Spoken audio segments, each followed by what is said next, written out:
Es wurde ja vor kurzem auf globaler Ebene auf Initiative der OECD hin eine globale minimale Körperschaftssteuer eingeführt.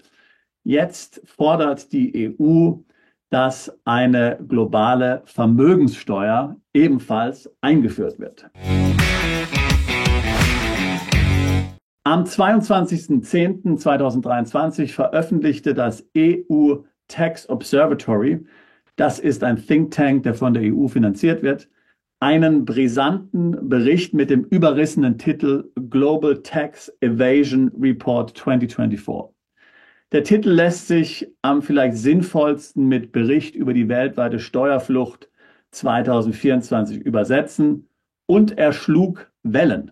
Ganz klar hat sich hier wieder mal gezeigt, wie feindlich die EU eigentlich ihren Bürgern gegenübersteht, wie sehr sie schröpfen will und auch jeder hier tatsächlich so viel Steuern wie möglich bezahlt. In diesem Bericht geht es nämlich nicht nur um Milliardäre, sondern auch zum Beispiel um steuerliche Vergünstigungen, die ganz normale Arbeitnehmer in Österreich unter bestimmten Bedingungen bekommen. Hier geht es nun aber natürlich um diese Sache mit der Milliardärsteuer, mit der Vermögenssteuer, die möglicherweise weltweit eingeführt werden soll. Das EU Tax Observatory, nach eigener Aussage eine unabhängige Forschungseinrichtung zur Entwicklung von Wissen und Ausarbeitung neuer konkreter Vorschläge zur Bewältigung der Steuer- und Ungleichheitsherausforderungen des 21. Jahrhunderts, in Wirklichkeit aber von der EU finanziert. Wessen Brot ich esse, dessen Lied ich sing. Wie gesagt, dieses Institut, das an der Paris School of Economics angesiedelt ist, schreibt in seinem Bericht hauptsächlich über die Steuervermeidungspraktiken von Unternehmen sowie über Staaten, die durch ihre nationale Gesetzgebung den Steuerwettbewerb anheizen, indem sie Unternehmen oder vermögenden Privatpersonen steuerlich vorteilhafte Regelungen anbieten, wenn sie dort steuerlich ansässig werden. Insofern ist ein Gutteil des Textes unserem Thema gar nicht direkt gewidmet. Aber die Forschungsgruppe des EU Tax Observatory fand eben auch heraus, dass Milliardäre weltweit einen effektiven persönlichen Steuersatz von lediglich 0 bis 0,5% haben, also de facto keine Einkommensteuer bezahlen. Etwas, wovon der Otto-Normalverbraucher natürlich nur träumen kann. Und so sagen die Forscher, dass man, wenn 2700 Milliardäre jährlich nur 2% ihres Vermögens versteuern würden, könnte das Steuereinnahmen von weltweit ca. 250 Milliarden US-Dollar einbringen. Geld, das man in Schlüsselbereiche wie Gesundheitsversorgung oder Bildung investieren könnte. Es war wohl die Kombination aus der gewaltigen Summe von einer Viertelbillion US-Dollar jährlich in Verbindung mit dem Umstand, dass die wenigen Reichsten der Reichen so gut wie gar keine Einkommensteuer bezahlen, die dazu führten, dass der Bericht vom EU Tax Observatory so weite Kreise in den Medien zog. In Frankreich, so die Forscher, einem Land mit insgesamt relativ hohen Steuern, liegt der Steuersatz für Milliardäre sogar insgesamt bei 0%. Insgesamt, sagen sie, scheinen die effektiven Steuersätze von Milliardären teilweise aufgrund von Steuervermeidungsmethoden deutlich niedriger zu sein als die aller anderen Bevölkerungsgruppen. In ihrem Bericht heben sie dann eine Reihe von Möglichkeiten hervor, mit denen wohlhabende Personen die Zahlung von Abgaben vermeiden. Einige davon sind illegal, wie zum Beispiel das Versäumnis, Offshore-Einnahmen zu deklarieren. Viele sind jedoch völlig legal, wie zum Beispiel der simple Umzug eines Milliardärs in ein Land mit niedrigen Steuersätzen. Manche fallen auch in einen rechtlichen Graubereich, wie zum Beispiel die Nutzung von Briefkastenfirmen, um eine günstigere steuerliche Behandlung zu erreichen. Solche Briefkastenfirmen haben zwar manchmal einen legitimen Zweck, können aber oft dazu verwendet werden, steuerpflichtiges Einkommen zu verbergen. Vielleicht wirst du jetzt aufschreien und sagen, wie ungerecht ist es, dass ein Milliardär keine Steuern bezahlt, aber da gibt es ja komplett legitime Gründe dafür. Ja? Also, was kann ein Unternehmer machen? Sagen wir mal Elon Musk. Er besitzt so und so viele Anteile an Tesla, so und so viele Aktien. Er kann diese Aktien an eine Bank verleihen und dort als Sicherheit deponieren und sich dann von der Bank einen sogenannten Lombard-Kredit geben lassen. Also mal angenommen, die Aktien sind 100 Millionen wert, dann bekommt Elon Musk locker dafür 50 Millionen Kredit. So, davon kann er dann leben, darauf zahlt er zwar ganz normal Zinsen, aber die Zinsen, die er zahlt, sind natürlich immer noch günstiger als die Steuern. Ja, Also ist es komplett legal und legitim, dass er hier keine Steuern bezahlt. Die Einnahmen aus den Unternehmen fließen dann in Holdinggesellschaften, die lässt sich der Milliardär nicht ausschütten. Somit entstehen natürlich dann auch keine Einkommensteuern. Also es ist komplette Augenwischerei und komplette Propaganda, hier zu unterstellen, dass hier irgendwas illegal ist oder dass hier irgendetwas geschieht, was im Kern ungerecht ist. Ja. Du magst es als ungerecht empfinden, ich mag es als ungerecht empfinden, aber wie gesagt, wenn jemand ein Darlehen von einer Bank bekommt, dann sind es eben keine Einkünfte. Die meisten Milliardäre leben ja ohnehin in den USA.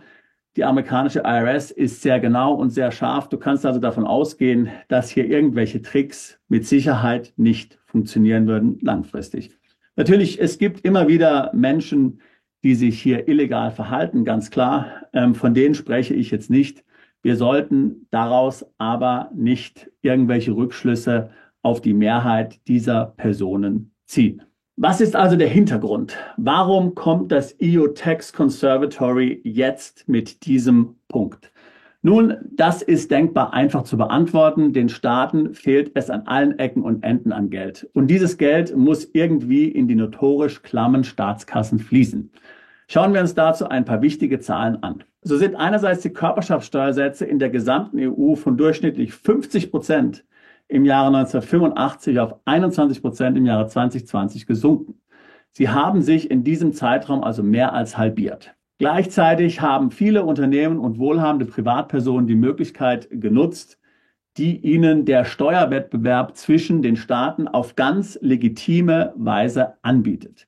Dieser harte Steuerwettbewerb zwischen den Staaten dieser Welt trägt hauptsächlich dazu bei, dass sich hohe Vermögenden in Gegenden der Welt verlagern, die sie vor hoher Besteuerung schützen. Die Zahl der Kritiker im linken politischen Spektrum wird immer lauter. Hier wird gesprochen von der Schere zwischen den Reichsten und den Ärmsten, die immer weiter aufgeht.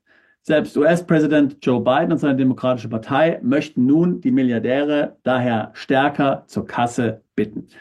Wie das Magazin Forbes im April 2023 unter dem bezeichneten Titel Bidens Krieg gegen die Milliardäre schrieb, will die Biden-Regierung eine Milliardärssteuer einführen, die Haushalte mit einem Nettovermögen von mehr als 100 Millionen Dollar betreffen soll.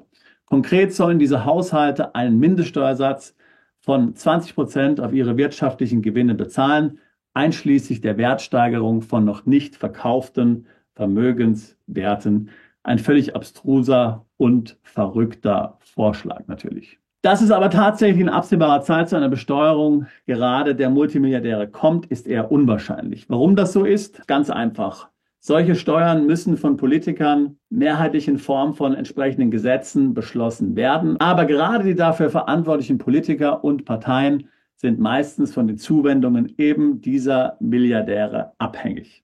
Nicht selten verdanken sie ihnen sogar ihre ganze Karriere. Den Milliardären gehören zudem die Medien, über die sie die öffentliche Meinung beeinflussen. Man kann also davon ausgehen, dass es beim Säbelnrassen bleibt und das ist auch gut so. Denn einer Sache solltest du dir sehr bewusst sein. Nun, du und ich, wir sind keine Milliardäre und wir können uns jetzt hier freuen und in die Tasche lachen und uns sagen, die bösen Milliardäre, die uns alle abzocken, die müssen jetzt erstmal bezahlen. Aber sei sehr vorsichtig, was du dir da wünschst. Nicht selten sind zuerst die Milliardäre dran und dann wird das Ganze auf alle anderen ausgeweitet. Denke dran, in Deutschland giltst du schon mit 3.850 € netto im Monat als Single, als reich. Gerade so Dinge wie zum Beispiel die erweitert beschränkte Steuerpflicht war grundsätzlich mal darauf ausgelegt, um irgendwelche reichen Milliardäre, die Deutschland in Richtung Schweiz verließen, hier steuerlich zu belasten. Mittlerweile sind fast alle Menschen davon betroffen, die Deutschland verlassen. Du und ich, Menschen wie digitale Nomaden zum Beispiel, die hier im Ausland eine neue Zukunft suchen. Man muss also sehr vorsichtig sein, was man sich wünscht. Und es ist in gewisser Weise oftmals auch auf Seiten der Politiker schlicht und ergreifend ein Ablenkungsmanöver. Ja, sie posaunen ja etwas aus von einer Milliardärsteuer nach außen hin und während sie hintenrum dir trotzdem tief in die Tasche langen. Denn eins ist klar, deine Tasche ist für sie viel einfacher auszubeuten als die eines Milliardärs, der dann jede Menge Anwälte und Experten darauf ansetzt. Wenn du vielleicht auch die EU satt hast und ein Leben außerhalb der EU suchst oder vielleicht in den Ländern in der EU leben möchtest, die steuerfreundlich sind, die es gibt, dann lade ich dich ein Beratungsgespräch zu buchen. Den Link packe ich hier in die Beschreibung mit rein. Ich würde mich freuen, dich beim Beratungsgespräch kennenzulernen. Bist du Unternehmer, Freiberufler oder Investor? Zieht es dich schon lange ins Ausland? Mach heute den ersten konkreten Schritt in eine Zukunft mit mehr Geld und mehr Freiheit. Buche ein Beratungsgespräch mit Sebastian und seinen Kollegen. Unsere Kanzlei unterstützt Mandanten wie dich dabei, deine Steuerlast legal zu reduzieren, Vermögen aufzubauen und zu schützen und deine persönliche Freiheit zu maximieren. Profitiere jetzt von unserem Fachwissen und unserem Netzwerk. Gehe zu mandatierung.com und werde Mandant unserer Kanzlei.